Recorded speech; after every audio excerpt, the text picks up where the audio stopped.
pessoal, quando falamos em conclusão, falamos no quê? Falamos em chegar ao fim daquele texto que escrevemos, certo?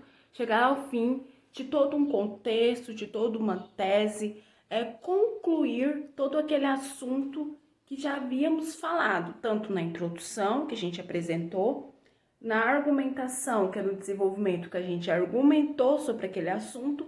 Agora a gente vai concluir. A gente vai juntar toda aquela argumentação e transformar num parágrafo de 6 a 7 linhas. Ah, professora, mas como eu faço isso para ficar uma forma coesa e coerente, com coesão e coerência? Bom, vamos lá.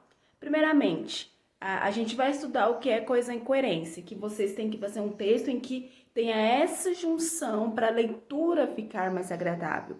Mas enquanto a gente não aprende, vamos lá. Aprendemos o que é introdução, aprendemos o que é desenvolvimento, agora vamos firmar a conclusão. A conclusão é um termo mais fácil do que os outros. Por que é um termo mais fácil?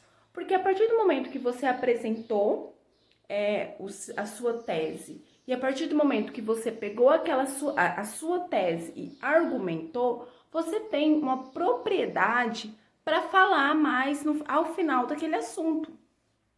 Sabendo que também tem os textos, né, que são textos mais claros ali de apoio para vocês. Então, já que vocês fizeram essa introdução e esse desenvolvimento, vocês têm agora uma propriedade para fazer a conclusão. E como fazer essa conclusão? Trouxe para vocês esse pequeno mapa, que é muito importante vocês anotarem. Primeiro, ela tem que ter de 6 a 7 linhas. Não pode ultrapassar, porque vai ficar uma conclusão cansativa. Segunda coisa, usem os conectivos. Por que os conectivos?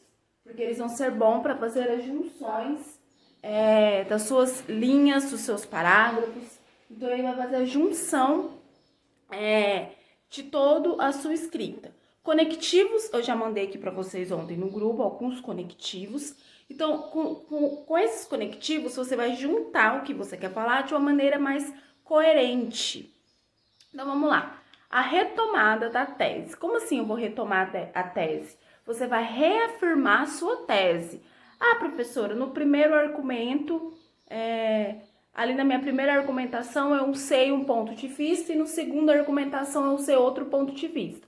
Ok, mas qual que é a sua tese? A gente está falando sobre o ensino à distância. Você está afirmando na sua introdução sobre a dificuldade do ensino à distância. Você esclareceu o porquê, mas qual que é a sua afirmação na sua introdução? Não é a dificuldade? Então, você vai retornar lá na dificuldade e vai reafirmar o que você falou. Qual que foi o ponto-chave do que você falou? Ah, o EAD, o ensino à distância, é prejudicial à aprendizagem. Ponto. Foi a primeira tese mais importante que você falou. Então, assim, você vai retomar, vai lá atrás, vai fazer uma retomada do que você falou e vai reafirmar o que você está falando. Por exemplo, sendo assim, quando falamos em ensino à distância, sabemos que há uma dificuldade. Isso é só um exemplo para vocês verem a questão da reafirmação, correto? Então, o primeiro ponto é a retomada da tese. O próximo é a proposta de intervenção. O que seria essa proposta? Você vai apresentar soluções. Lembra que na introdução você apresentou o problema? Qual que é o problema do seu tema, do seu texto? Então, agora você vai intervir e vai apresentar soluções. Você já apresentou algumas soluções ao decorrer da sua argumentação, certo? Você já falou do que você queria, apresentou o ponto, você colocou uma alusão ou uma citação. Outra coisa que a gente tem que falar é sobre citação também, quando colocar citação e como usar alusões históricas.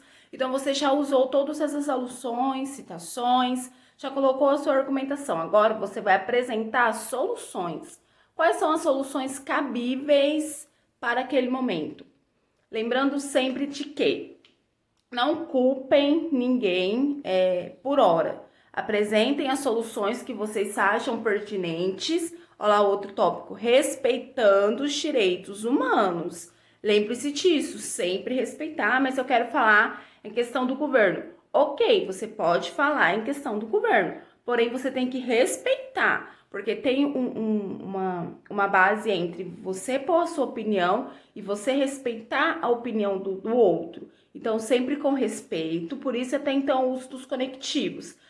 Os conectivos vão te ajudar a até essa parte de respeito aos direitos humanos. Então vamos lá, proposta de intervenção, você vai apresentar algumas soluções e a questão do respeitar os direitos humanos. Então, juntando esses 3 tópicos, você vai fazer uma conclusão com a base muito sólida e logo conseguirá concluir a sua redação de um modo bem agradável, modo mais coeso e coerente, já que na introdução você fez aquelas etapas, no desenvolvimento você fez aquelas etapas e agora na conclusão você chega com todas esses pontos, também vai fazer vocês terem uma força maior.